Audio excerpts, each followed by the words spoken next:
안녕하십니까. 매의 눈으로 세상 흐름 읽어드리는 와이타임스 정세 분석의 추부길입니다.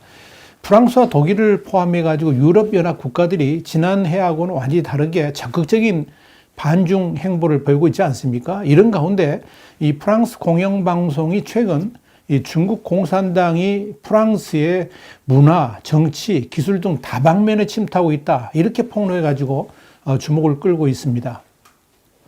이 프랑스 공영방송인 프랑스 텔레비전의 이제 프랑스 2 채널인데요. 이 채널입니다. 이날 1시간이 넘는 중국의 대공세라는 제목의 심층 보도 프로그램을 방송했는데요. 여기서 중국 베이징, 그러니까 공산당 정권의 최우선 목표는 프랑스 정복이라 그러면서 프랑스하고의 협력도 결국은 유럽에 영향을 미치기 위한 것이다. 이렇게 한마디로 평가를 했습니다. 또 이날 방송 내용도 그야말로 충격적입니다. 지금 프랑스가 중국의 사상 공세에 얼마나 깊이 물들여 있는가, 또 이런 중국의 공작으로 프랑스가 얼마나 뒤틀리고 또 흔들고 있는지를 여실히 밝혔기 때문에 그렇습니다. 이 중국 공산당의 프랑스 침투의 주축 세력은 이 파리에 살고 있는 화교들입니다. 이날 텔레비지용의 프랑스 2 채널의 프로그램은 우선 프랑스 화교 클럽 모임에 초점을 맞췄습니다. 이들이 중심이 돼가지고 중국 공산당은 프랑스 권력층의 삶의 양식이라든지 활동 방식 등을 정밀하게 파악해왔고 이걸 통해서 프랑스 정계에 깊이 파고들었다는 겁니다. 또 그들의 지지를 받고 있다 이렇게 밝혔습니다. 그렇다고 이들이 전면으로 나서는 건 아닙니다. 프랑스인들을 앞에 내세워가지고 교묘하게 이 프랑스 사회에 침투하고 있는 겁니다. 2012년에 만들어진 이 화교클럽도 대외적으로는 프랑스인인 헤랄드 페리소트가 주도한 것으로 이렇게 나타나 있습니다. 방송을 얼마 전 이 프랑스 화교클럽이 파리의 한 호텔에서 모임을 주최했는데 이 연회장에 중국 및 프랑스의 정책 엘리트 200여 명이 참석을 했다는 겁니다. 그런데 심지어 이 미셸 알리오 마리 전 국방장관을 비롯해가지고 필리프 투스트 블라지 전 보건장관, 그리고 버나드 스쿼니시니 전 정보부 장관, 이런 프랑스의 정계의 중진들도 많이 참석을 했다는 겁니다. 이 화교 모임에서 프랑스 정계 유명 인사, 대재벌 그룹 총수, 중국 출신 사업가, 외교관들을 한 달에 한 번씩 이렇게 파리의 고급 호텔에 초청해가지고 연회를 열고 양국 간의 비즈니스 교류를 추진한다는 이야기입니다. 그런데 이 클럽에 참여한 이들의 면면을 보면 깜짝 놀랄 정도입니다. 니콜라 사르코지 전 프랑스 대통령, 그리고 모나코 왕자도 포함되어 있고요. 엠마누엘 마크롱 대통령은 취임 전부터 참석을 했다는 이야기입니다. 자, 이런 사교적 모임을 통해서 프랑스의 정치, 경제, 사회의 지도자들을 서서히 친중파로 만들고 이들을 통해서 중국 공산당이 노리는 정책을 수행하도록 조종했다는 거죠. 자, 실제로 이 방송에서는 장 피에르 라파랭 이 프랑스 전 총리도 포섭되어 가지고 확실한 친중파가 되었고, 그는 지금도 중국과 프랑스가 무역에서 중요한 역할을 하고 있다고 보도를 했습니다.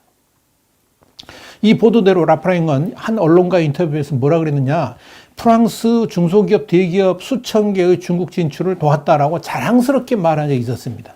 근데 그렇게 이 중국과의 교류에 앞장선 이유가 뭐냐? 그는 이렇게 말을 했습니다. 중국과 프랑스가 외교에서의 원칙도 중요하지만 이익을 보호하는 것이 훨씬 더 중요하기 때문이다. 그런 이유를 댄 겁니다.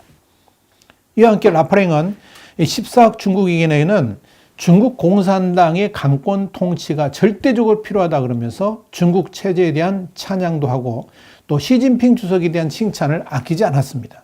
라파랭 이런 친중 행보는 그저 이제 말로만 하고 이런 걸 지나가지고요. 중국의 프랑스 관영 매체인 그랑 앙글리슈 라쉬닌의 진행자로도 활약하면서 중국의 대외 선전을 적극적으로 주도를 하고 있습니다. 자, 이런 공로로 라파랭은 2019년에 시진핑으로부터 우위 훈장을 받았습니다. 그러나 이 라파랭의 이런 행보가 프랑스에서 거센 반발을 불러일으키고 있습니다. 심지어 2018년에는 프랑스 정보부가 그를 소환해가지고 중국과의 연계를 통한 부적절한 정치 행위를 조사하기도 했습니다.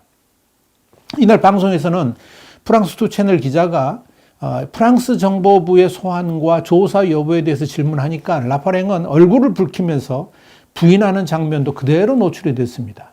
그래도 부끄러운 줄은 아는 모양이죠. 여기에 대해서 라파엘 그록스만 프랑스 유럽의회 의원은 프랑스 총리를 지낸 사람이 전 세계를 다니면서 중국 공산당의 이익을 위해 봉사하면서 프랑스의 이익에 맞서는 행동을 해서는 안 된다라고 그러면서 강력하게 비난을 했습니다. 지난 2017년부터 2019년까지 주중대사를 지냈던 장 모리스 리페르도 친중파 정치 인사들의 행보를 거론하면서 이들은 프랑스 판다라고 혹평을 했습니다. 그러면서 우리는 중국 문화와 역사에 대한 애정으로 중국의 발전을 지지했지만 중국의 끔찍한 독재는 받아들여서는 안 된다라고 지적하기도 했습니다. 이 중국의 프랑스 침투는 정치를 매개로 해가지고 경제 속으로도 깊숙하게 파고들었습니다. 이날 프랑스 텔레비전의 프랑스 2 채널은 서방의 많은 국가가 중국 IT 대기업 화웨이를 보이콧하는 가운데 이 화웨이가 프랑스에서 성장할 수 있었던 이유를 집중 조명을 했습니다. 그런데 이 내용 역시 충격적입니다.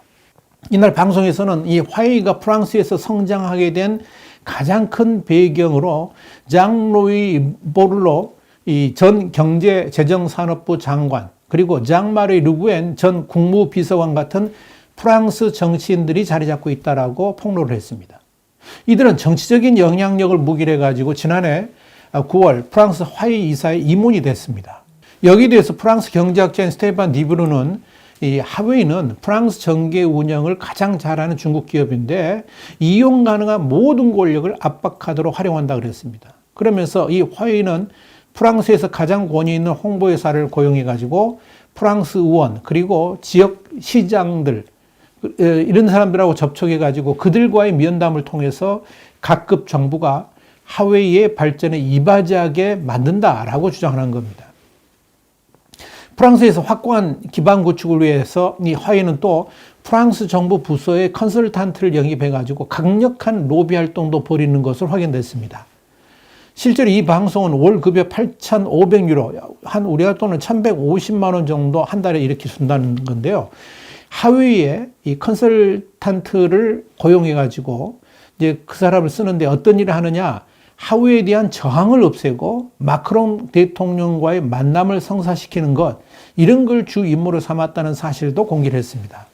이와 함께 프랑스 2 채널은 TV에 출연해가지고 화웨이 배후에 중국 공산당 당국이 있다고 주장했던 프랑스 학자 2명이 화웨이로부터 고소당한 사건도 거론했습니다.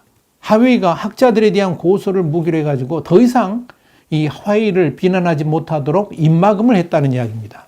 프랑스 2 채널은 그 신뢰로 중국과 동남아시아의 지정학적 문제를 전문적으로 연구하는 이 프랑스 정치학자 발레리 니케가 2년 전에 프랑스 TV에 출연해가지고 다른 중국 국영 기업들과 마찬가지로 화웨이의 운영 방식도 중국 공산당과 관련이 있다는 연구 분석을 내놨다가 이 화웨이에 고소당했다 그러면서 이 사건 이후에 그녀는 더 이상 이 화웨이라는 글자를 감히 입 밖으로 꺼내지 못하고 있다라고 전했습니다.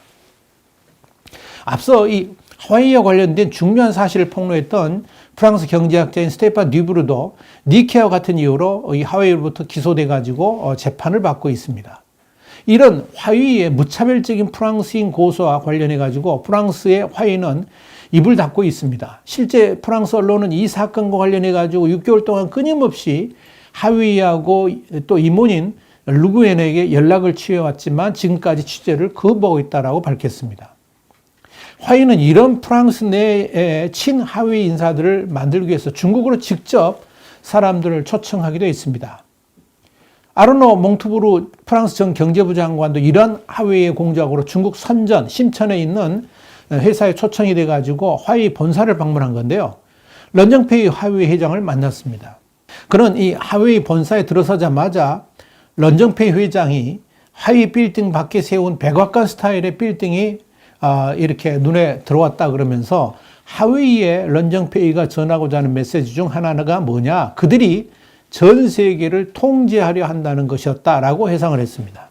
아르노 몽투브르 프랑스 전 경제부 장관에 이어서 프랑스는 향후 10년 동안 5G 기술 개발에 500억 유로, 약 67조 1155억 원을 투자할 것이라고 밝히면서 중국은 전 세계 통신을 장악하려 하지만 프랑스에서 그렇게 하도록 놔둘 수는 없다라고 강조를 했습니다. 그래도 이 아르도 몽투브르 프랑스 전 경제부 장관은 하웨이의 공작으로 중국을 방문하긴 했지만 이 화웨이의 실체를 깨닫고 그들 요구대로 움직이지 않은 케이스입니다. 이런 중국의 야욕, 특히 하웨이의 야심들이 하나 둘씩 드러나면서 프랑스 내에서는 중국에 대한 경계심도 강화가 되고 있는 겁니다. 프랑스의 유럽의 의원인 라파엘 글렉스만은 지난해 12월 축구스타 앙투안 그리즈만에게 하웨이가 유구르족 감시에 참여한 것을 설명하면서 하웨이 광고를 중단할 것을 호소했다고 합니다. 그랬더니 이 그리즈만이 긍정적인 반응을 보였다. 이렇게 프랑스 이 채널에 전하기도 했습니다. 이렇게 깨어있는 많은 이들의 노력으로 프랑스 헌법위원회는 지난 2월 5일에 국방과 국가안보 수호를 이유로 해가지고 반화웨이법을 통과시킨 겁니다. 중국은 또 이 프랑스의 문화계에도 깊이 침투해가지고 사상전을 벌이고 있는 것으로 나타났다고 프랑스 이 채널은 폭로를 했습니다. 방송은 브르타뉴 렌에 위치한 한 공자학원을 예를 들었는데요. 중국의 사상 침투가 어떤 식으로 벌어지고 있는지를 설명했습니다. 지난 12년 전에 이 프랑스에 처음으로 세워진 브르타뉴 렌의 공자학원을 필두로 해가지고 프랑스 내에는 17개의 공자학원이 설립되어 있습니다. 이날 방송에서는 공자학원은 베이징 모델에 따라서 운영되고 이 티베트, 대만, 테난먼, 천안문이죠. 이 테난먼 사건 같은 민감한 의제에 대해서는 논할 수 없다 그러면서 여기에 대해서 중국 측 책임자는 외신과의 인터뷰를 거절하고 있고 도서관의 간행물 모두 이 중국 공산당의 선전을 위해서 엄선된 잡지들이다 이렇게 설명을 했습니다.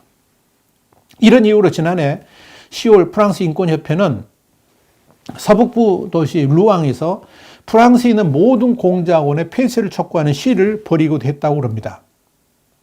방송은 또 낭트시는 베이징과 징기스칸 전시회를 준비하던 중에 베이징의 검열을 받은 후에 합작을 거부해서 전시회가 취소됐다. 이런 사실도 전했습니다. 징기스칸이 싫었기 때문에 그런 거죠. 결국 공자학원을 포함해가지고 중국의 선전선동에 베이징 당국이 깊이 관여하고 있음을 드러낸 겁니다. 자, 여러분, 이렇게 이 프랑스 사회 전반에 걸쳐서 중국의 사상 침투가 만연해 있음을 프랑스가 인식을 했지 않습니까? 그래서 이제 프랑스 정보기관의 하나인 이 국내안보국 DGSI인데요. 여기가 대대적인 수사에 착수를 했습니다. 프랑스 이 채널은 이날 방송에서 2018년 국내안보국이 발표한 비밀 물건을 입수해서 일부를 공개했는데요. 여기에는 이런 내용이 있습니다. 프랑스 과학연구부서가 중국으로부터 심각한 절도 위협에 직면해 있다고 경고했다. 자, 이런 내용이 들어있다는 겁니다. 또 중국 출신 연구원들은 자의적, 타의적이든 하여간 압력에 의해서든 베이징을 위해 과학 연구 정보를 빼내겠다는 약속을 한다는 사실도 밝혔습니다. 특히 이 문건은 프랑스의 국방, 통신 및 해양생물연구센터가 자리하고 있는 프랑스 서부의 브르타뉴 지역을 베이징 당국이 주요 목표로 삼고 있다는 사실도 전했습니다. 이 브르타뉴의 국립해양개발연구소에 특히 관심을 갖는 이유가 뭐냐? 이 연구소의 연구 성과를 빼내가지고 앞으로 남중국해 개발에 활용하기 위한 것이다. 이렇게 방송은 정리를 했습니다. 프랑스 이 채널은 이날 방송에서 유럽연합이 EU가 중국과 밀접한 관계에 있는 유럽의 일부 정계 인사들에 대해서 우려를 표명하면서 이들에 대한 조사에 착수했다. 이런 사실도 밝혔습니다. 자, 프랑스만 그런 게 아니고요. 이제 미국도 상당히 심각하게 지금 반응을 보이고 있는데요. 이 반중 매체인 대기온시보가 지난 3월 30일 정치전 싸우지 말고 승리하기 위한 중국의 전략이라는 책을 썼던 캐리 거샨에게 말을 인용해가지고 이렇게 썼습니다. 중국 공산당이 자유세계화의 전면전에서 사용하고 있는 무기가 뭐냐? 이런 겁니다. 선전, 검열, 허위정보 유포, 스파이 행위, 갈취, 뇌물, 성적인 유혹, 강요, 암살, 납치, 물리적 공격, 조직폭력, 사이버 공격, 악의적 영향력 행사 이런 것들을 꼽았습니다. 이런 중국의 책략을 트럼프 정부는 인식하기 시작했고요. 그래서 중국과의 전면전을 벌이기 시작한 것이다. 이렇게 주장을 한 겁니다. 이 커리 거샤넥은 이어서 중국 정권은 통일전선 전술로 미국 엘리트 사회에 깊숙이 침수했다 그러면서 중국의 위협에 눈감은 미국 정치권 고인사하고 문화예술계, 기업인들이 그 대상이었다라고 강조를 했습니다.